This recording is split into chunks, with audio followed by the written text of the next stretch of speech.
நீ இழந்ததையெல்லாம் திரும்ப பெறப் போகின்றாய். நீ என்னிடம் கேட்டது உனக்கு கிடைக்கப் போகின்றது. எந்த அளவு பணத்தை நீ இழந்தாயோ அந்த அளவு பணம் பல மடங்கு உன்னை வந்து சேரும். தற்சமயம் நீ தேவை என்று நினைக்கக்கூடிய அந்த பணம் தேவையை விட அதிகமாகவே உனக்கு கிடைக்கும். நீதான் உனக்கான முதலீடு என்பதை நீ தெரிந்து கொள்ள வேண்டும். உனது திறமைகளை, அறிவை முதலீடுகளாக பயன்படுத்தி வெற்றி காண முயல வேண்டும். உன்னுடைய அறிவும் உழைப்பும் தான் பணத்தை சேர்ப்பதற்கான வழியும் கூட. அந்த அறிவும் உழைப்பும் சேர்ந்தால் என்றுமே அந்த தனம் உன்னுடைய வாழ்க்கையில் நிலைத்து நிற்கும். சொத்து சுகங்கள் காணாமல் போகலாம், ஆனால் அறிவு இருந்தால் மீண்டும் அதை நம்மால் கரம் கொண்டு வந்து சேர்த்து கொள்ள முடியும். நீ கனவு காண்பதை விட பெரிதாகவே பெறப்போகின்றாய். உன்னுடைய உழைப்பு பல மடங்கு பெருகி அதற்கான பலனும் பல மடங்கு உன் கரங்களில் இப்பொழுது கிடைக்கும்.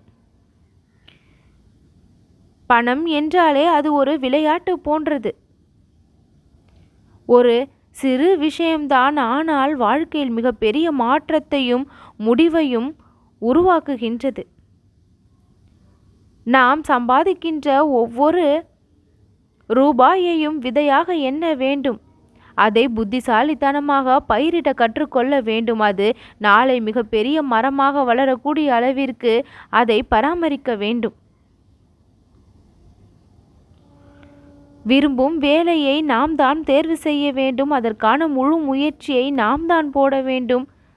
நம்முடைய சிந்தனையில் தெளிவு இருக்கும் பொழுது அந்த சிந்தனை செயல்பாடுகளாக வெளிப்பட்டு அந்த விரும்பியதை பெறக்கூடிய தகுதியாக மாறும். வெற்றி என்பது பணத்தின் அளவிலோ மதிப்பிலோ இல்லை, அது மனநிறைவில்தான் ஆனால் அதிகமாக இருக்கின்றது. எந்த அளவிற்கு நாம் பணத்தை சேர்த்தோம் என்பதை காட்டிலும் எந்த அளவிற்கு நம்முடைய கனவுகளுக்கு உயிர் கொடுக்கின்றோம் என்பதுதான் முக்கியம். பணம் என்பது கடவுள் அல்ல, தெய்வம் அல்ல. அது வாழ்க்கையை வழிநடத்தக்கூடிய ஒரு கருவி. அதை கையாள்வது எப்படி என்பது தீர்மானிப்பது உன்னுடைய திறமை. அது உன்னை அடிமையாக்காமல் நீ அதை உனக்காக பணிக்க செய்ய வேண்டும். உன்னுடைய வாழ்க்கையில் நேர்மையாகவும் புத்திசாலித்தனமாகவும் இருந்து உன்னுடைய கனவுகளை நிஜமாக்க துடிப்பாயானால் அது உன்னுடைய வாழ்விற்கு அதிகம் கிடைக்கின்றது. பணத்தை மிகவும் பெரிதாக நினைக்காமல் அது வாழ்க்கையின் லட்சியத்தை அடைவதற்கான ஒரு கருவியாக பார்த்தால் அந்த கருவி உன்னுடைய வாழ்க்கையில் அதிகமாக கிடைக்கும், உதவி செய்யும். வாழ்க்கையில் இதுதான் லட்சியம் என்று ஒரு லட்சியத்தை தேர்ந்தெடு. அதை அடைவதற்கு இந்த கருவியை பயன்படுத்திக்கொள். உன்னுடைய கனவு எந்த அளவிற்கு பெரிதோ அந்த அளவிற்கு உன்னுடைய உழைப்பும் பெரிதாக இருந்தால் வெற்றி நிச்சயம். எந்த ஒரு திட்டமும் செய்யாமல் யாரும் எந்த ஒரு இலக்கையும் சுலபத்தில் அடைந்துவிட முடியாது. உன்னுடைய திட்டம் என்ன என்பதை தீட்டி வை. தினசரி உன்னுடைய குறிக்கோள்களை மனதிற்குள் எழுது. உன்னுடைய திறமைகளை நீ அடையாளம் காண வேண்டும். இதுதான் என் திறமை, இவ்வழி நான் சென்று என்னுடைய இலக்கை அடையப் போகின்றேன் என்பதில் நீ ஒரு தீர்மானம் வை. உன்னால் முடியாதது எதுவும் கிடையாது, அனைத்துமே என் அருளால் உன்னால் முடியும். உன் கனவுகளை நீ நம்பு. மற்றவர்கள் உன்னை நம்பவில்லையானாலும் உன்னுடைய செயல்பாடுகளின் மீது நீ நம்பிக்கை வைத்து செயல்படுவாயானால் கிடைக்காததும் கிடைக்கும், இழந்ததையும் திரும்ப பெறலாம். நேரத்தை உபயோகமாக பயன்படுத்து. பணத்தை அதிகமாக பெற்றவர்கள் எல்லாம் நேரத்தை மதிப்பார்கள். நேரத்தை மதிப்பதில் அவர்கள் சிறந்தவர்களாக விளங்குவார்கள். ஒரு நேரத்தை கூட வீணடிக்காமல் அவர்களான உழைப்பை செலுத்தி கொண்டிருப்பார்கள். அந்த விதத்தில் நீ உன்னுடைய நேரத்தை எல்லாம் பணமாக்க முயற்சி செய். ஞானத்தால் வெற்றியை பெறலாம். ஞானம் இருந்தால் அனைத்தும் உன் பின்னால் வரும்.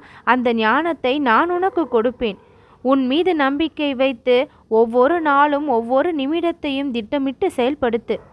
வீணான நடவடிக்கைகளால் நேரத்தை வீணடிக்க ஒரு பொழுது முயலாதே. தேவையற்ற விஷயங்கள் சிலவற்றை நீ செய்து கொண்டிருப்பதை நான் காண்கின்றேன். அது தேவையில்லை, அது உனக்கு துன்பத்தை கொடுக்கின்றது, கேடு விளைவிக்கின்றது என்று தெரிந்தும் அந்த விஷயங்களில் நீ செயல்படுவதை நான் ஒரு பொழுதும் விரும்பவில்லை. நேரத்தில் கவனம் வை. உன்னுடைய வாழ்க்கையில் ஈடுபாட்டை வை. புத்தியோடு தினமும் வேலை செய். அது வெறும் கடின உழைப்பினால் மட்டுமல்ல, புத்திசாலித்தனத்தோடும் சேர்ந்த உழைப்புதான் வெற்றியை விரைந்து பெற தகுதியுடையது. யாரிடமிருந்து எந்தெந்த விஷயங்களையெல்லாம் கற்றுக்கொள்கின்றாயோ அந்த நபர்களிடமிருந்து எப்பொழுதும் ஒன்றியே இருக்க வேண்டும். சிலர் உனக்கு சில பாடங்களை தெரிவிக்கின்றார்கள். அவர்களின் மூலமாக உனக்கு சில நன்மைகள் கிடைக்கின்றது. அவர்களுடைய நல்ல எண்ணங்கள் நமக்குள் அறிவை ஊட்டுகின்றது என்பது உனக்கு தெரியும் பட்சத்தில் அவர்களோடு எப்பொழுதும் நீ தொடர்பில் இருப்பது நல்லது. சிலரிடம் பேசினால் உனக்கு நேர்மறையான அதிர்வலைகள் அதிகமாக கிடைக்கும். சிலரிடம் பேசினால் எதிர்மறையான விஷயங்கள் உனக்குள் இருந்து புறப்படும். இப்படி வேறுபாடு படுத்தி யாரிடம் நீ பேசினால் உன் மனதிற்கு நிம்மதியை அது கொடுக்கின்றதோ அவர்களிடம் நேரத்தை செலவழி.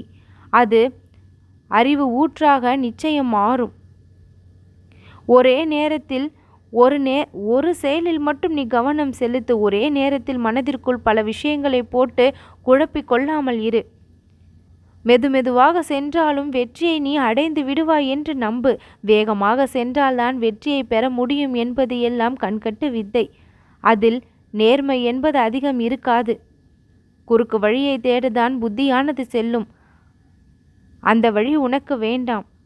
மெதுவாக கிடைத்தாலும் நிலையான வெற்றியாக இருக்க வேண்டும் என்று நம்பிக்கை வை.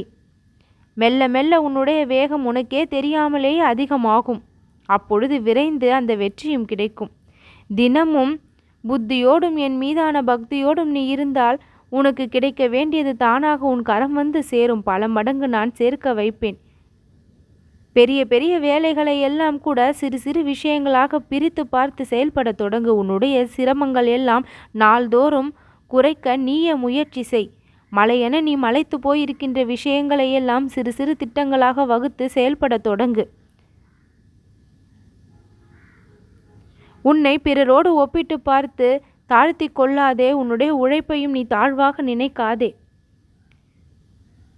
உன்னுடைய வாழ்க்கையை மேம்படுத்த உதவக்கூடிய ஒரு கருவிதான் இந்த பணம். அந்த பணத்தை அடைய முயல்வதற்கான வழிகளை எல்லாம் நான் இன்றைய தினத்தில் உன்னிடம் சில தகவல்களாக சொல்லி இருக்கின்றேன். அதை மனதில் வைத்துக்கொண்டு செயல்படு. பணத்தை மட்டும் மனதில் வைத்துக்கொண்டு செயல்பட்டால் வெற்றி நடக்காது, வெற்றி நெருங்காது. உன் விருப்பங்களை நிர்வகிக்க கற்றுக்கொண்டு அந்த பணத்தை ஒரு கருவியாக வைத்துக்கொண்டு அதை தேட முயற்சி செய்யும் பொழுது உன்னுடைய அத்தனை முயற்சிகளும் சேர்ந்து அங்கு வெற்றியாக மாறும். என் அன்பு குழந்தையே, நல்லது நடக்கும்.